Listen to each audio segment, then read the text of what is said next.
श्री स्वामी समर्थ. जय जय स्वामी समर्थ. नमस्कार, तुम्हा सर्वांच्या चॅनलमध्ये मनापासून स्वागत आहे. श्री स्वामी समर्थांच्या कृपेने तुमच्या मनातल्या सगळ्या इच्छा पूर्ण होऊन तुमचा दिवस आनंदात जाओ.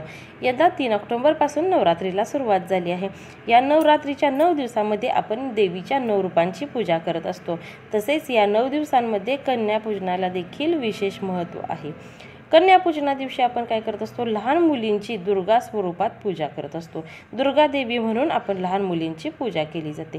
मुलींना घरी बोलवून त्यांची पूजा करून त्यांना भेटवस्तू दिली जाते. आता या व्हिडिओमध्ये आपण कन्यापूजन कसे करायचे, कधी करायचे, किती वर्षाची मुलगी असावी आणि त्यांना कोणती भेटवस्तू द्यावी या संदर्भातील सगळी माहिती बघणार आहे. त्यामुळे हा व्हिडिओ तुम्ही शेवटपर्यंत नक्की बघा. आता बघा, नवरात्रीमध्ये प्रत्येक दिवसाला वेगळं महत्त्व असतं. अगदी पहिल्या दिवसापासून शेवटच्या दिवसापर्यंत प्रत्येक दिवसाचं वेगळं असं महत्त्व आहे आणि त्यामुळेच कन्यापूजन देखील आपण विशिष्ट दिवशी करण्याला खूप महत्त्व आहे. तुम्ही जर घरी घट बसवत असाल किंवा नसाल, म्हणजे तुम्ही काही कामानिमित्त बाहेरगावी राहत असाल आणि घट तुमच्या घरी बसवत असतील, गावी बसवत असतील, इथे बसवत असाल तर ठीक, नसेल बसवा तरी देखील तुम्ही कन्यापूजन करायचं आहे. कारण देवी सूक्ष्म रूपात या दिवसांमध्ये देवी सूक्ष्म रूपात घरामध्ये वावरत असते.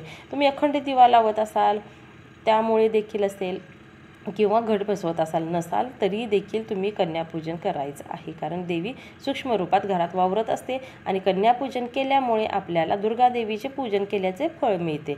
नवरात्रीमध्ये आपल्या प्रथेनुसार, आपल्या परंपरेनुसार कन्यापूजन करायचं आहे. म्हणजे काही ठिकाणी अष्टमीला उपवास सोडला जातो. नवरात्रीमध्ये उपवास केले जातात आणि तो उपवास अष्टमी तिथीला सोडला जातो. अष्टमीला जर उपवास सोडत असतील तर तुम्ही अष्टमीच्या दिवशी कन्यापूजन करायचं आहे. काही ठिकाणी नवमीला देखील उपवास सोडला जातो. पुरणपोळीचा स्वयंपाक करून नंतर उपवास सोडला जातो. जर तुमच्याकडे तसं पद्धत असेल तर तुम्ही 9व्या दिवशी कन्यापूजन करायचं आहे. त्यामुळे तुमच्या घरी जशी पद्धत असेल, जशी परंपरा असेल त्या दिवशी तुम्ही कन्यापूजन करायचं आहे. अष्टमी आणि नवमी तिथीला कन्यापूजन करायचं आहे. तुम्हाला नसेल शक्य या दोन्ही दिवसात तर पहिल्या दिवसापासून तुम्हाला जेव्हा शक्य आहे, नवरात्रीमधील 9 दिवसांमध्ये जेव्हा केव्हा शक्य असेल तेव्हा तुम्ही कन्यापूजन करायचं आहे. त्याला याच तिथीला करा असं नाही, पण कन्यापूजन करण्याला महत्त्व आहे. कन्यापूजन तुम्ही हे केलंच पाहिजे.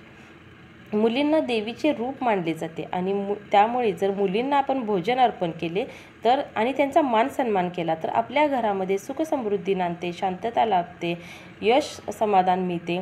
त्यामुळे कन्यापूजन करायचं आहे. आता कन्यापूजनाला एक मुलगी बोलवली तरी चालू शकते. तुम्हाला 9 मुलींना कन्यापूजन करायचं असेल, 9 मुलींचे तरी चालू शकते. मुली जर तुम्हाला मिळाल्या 9 तर तुम्ही अवश्य 9 मुलींचं करा.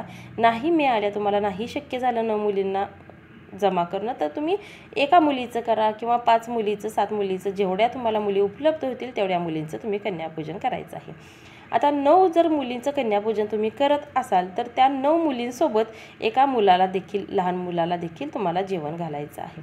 कारण 9 देवीच्या रूपामध्ये भैरव तिथे असतो. त्यामुळे जर तुम्ही 9 मुलींचे कन्यापूजन करत असाल तर एक मुलगा अवश्य जेवायला घाला. जसं या मुलींचं पूजन करणार आहात तसंच त्या मुलाचं देखील पूजन करायचं आहे, त्याला भोजन अर्पण करायचं आहे आणि भेटवस्तू देखील द्यायची आहे. जर तुम्ही एक मुलगी जर कन्यापूजनासाठी बोलवणार असाल तर तुम्हाला मुलाला बोलवायची गरज नाही. आता कन्यापूजनासाठी मुलीचे वय किती असावे? कन्यापूजनासाठी मुलीचे वय 10 वर्षापेक्षा कमी असावे. 1 ते 10 वर्षापर्यंत मुली चालतात. 10 वर्षानंतर मुलींना मासिक धर्म चालू होतो, त्यामुळे त्या मुली चालत नाहीत. मासिक धर्म सुरू असलेल्या मुली कन्यापूजनासाठी चालत नाहीत. 10 वर्षापेक्षा मुली कुमारिका असतात आणि म्हणूनच कन्यापूजनासाठी कुमारिका लागतात. म्हणूनच 10 वर्षापेक्षा कमी वयाच्या मुली कन्यापूजनासाठी घ्यायच्या आहेत. आता 9 मुलींचे पूजन केले, काही ठिकाणी 9 मुलींचे पूजन केले जाते, पण तुम्हाला जर नाही मिळाल्या तर एक मुलीचे पूजन करावे. आता ही मुलगी जर घरातील असेल तरी चालू शकते. बाहेरचीच मुली पाहिजेत असं नाही. तुमच्या घरामध्ये या वयामधल्या 1 ते 10 वर्षाच्या आतल्या मुली जर असतील तर तुम्ही त्यांचं देखील पूजन करायचं आहे. तुम्हाला बाहेरच्या बोलवायची गरज नाही. कारण घरातली देखील मुलीची पूजा केली तरी कन्यापूजनाला चालू शकते. कन्यापूजनामुळे देवी भगवतीचा आशीर्वाद आपल्याला लाभतो. आपल्या सगळ्या मनोकामना पूर्ण होतात आणि म्हणूनच कन्यापूजनाला महत्त्व आहे. आता कन्यापूजनामध्ये 1 ते 10 वर्षाच्या आतील मुली आपण बोलवत असतो. या प्रत्येक वयानुसार आपल्याला वेगवेगळं फळ मिळत असतं, वेगवेगळे लाभ होत असतात. तर आता कुठल्या वर्षाच्या मुलीची पूजा केल्यावरती काय फायदा होतो, काय लाभ होतो ते आपण बघूयात. आता 1 वर्षाच्या मुलीची आपण कन्यापूजनासाठी बोलवलं, 1 वर्षाच्या मुलीला जर कन्यापूजनासाठी बोलवलं तर मोक्ष प्राप्ती होते. 2 वर्षाची मुलगी जर कन्यापूजनासाठी असेल तर दारिद्र्य दूर होऊन ऐश्वर्याची प्राप्ती होते. 3 वर्षाची मुलगी जर बोलवली असता धर्म अर्थ काम मोक्ष प्राप्ती होते. 4 वर्षाच्या मुलीचे कन्यापूजन केले तर राज्यप्राप्ती होते. 5 वर्षाच्या मुलीचे कन्यापूजन केले असता विद्याप्राप्ती होते. 6 वर्षाच्या मुलीचे कन्यापूजनाने षटकर्म प्राप्ती होते. 7 वर्ष वयाच्या मुलीचे कन्यापूजन केले तर राज्यप्राप्ती होते. 8 वर्ष वयाच्या मुलीचे कन्यापूजनाने संतती प्राप्ती होते. 9 वर्षाच्या वयाच्या मुलीचे जर तुम्ही कन्यापूजन केले तर पृथ्वीवरील राज्य मिळवून द्यायला ती मदत करते आणि हिचीच आपण दुर्गा देवीच्या म्हणून पूजा करत असतो. 10 वर्षाच्या मुलीची जर तुम्ही पूजा केली, कन्यापूजन केले तर तुमच्या सगळ्या इच्छा पूर्ण होतील, मनोकामना पूर्ण होतील, तुमच्या सगळं मनातली इच्छा पूर्ण होतील. असे विविध लाभ तुम्हाला वयानुसार मिळत असतात. प्रत्येक वर्षीच्या वयाचे वेगवेगळे लाभ आहेत ते आता मी तुम्हाला सांगितले आहेत.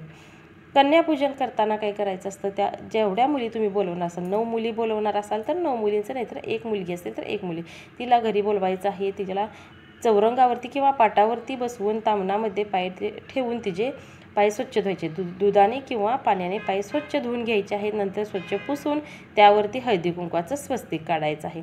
नंतर त्यांना अक्षता अर्पण करून फुल अर्पण करायचं आहे. त्यानंतर त्यांना भोजन ओवाळायचं आहे आणि नंतर त्यांना भोजन द्यायचं आहे. भोजन झाल्यानंतर त्यांना भेटवस्तू द्यायच्या आहेत. आता भेटवस्तू काय, त्यांच्या आवडीनुसार तुम्ही देऊ शकता. त्यांना मेकअपचं साहित्य आवडत असेल तर मेकअपचं साहित्य देऊ शकता, मेहंदीचे कोन देऊ शकता, नाहीतर शाळेसाठी ज्या गरजेच्या वस्तू असतात, एखादा पाऊच, कंपास, स्कूल बॅग, असं काहीही तुम्ही देऊ शकता. हीच वस्तू दिली पाहिजे किंवा हेच दिलं पाहिजे असं काही नाही. तुम्हाला जे शक्य असेल ते तुम्ही कन्यापूजनाला भेटवस्तू म्हणून कन्येला द्यायचं आहे. त्यासोबत एक महत्त्वाची वस्तू तुम्हाला द्यायची आहे. जेव्हा आपण आदिशक्ती समजून कन्येचे पूजन करत असतो ना, तेव्हा एक वस्तू तुम्ही तिला द्यायची आहे.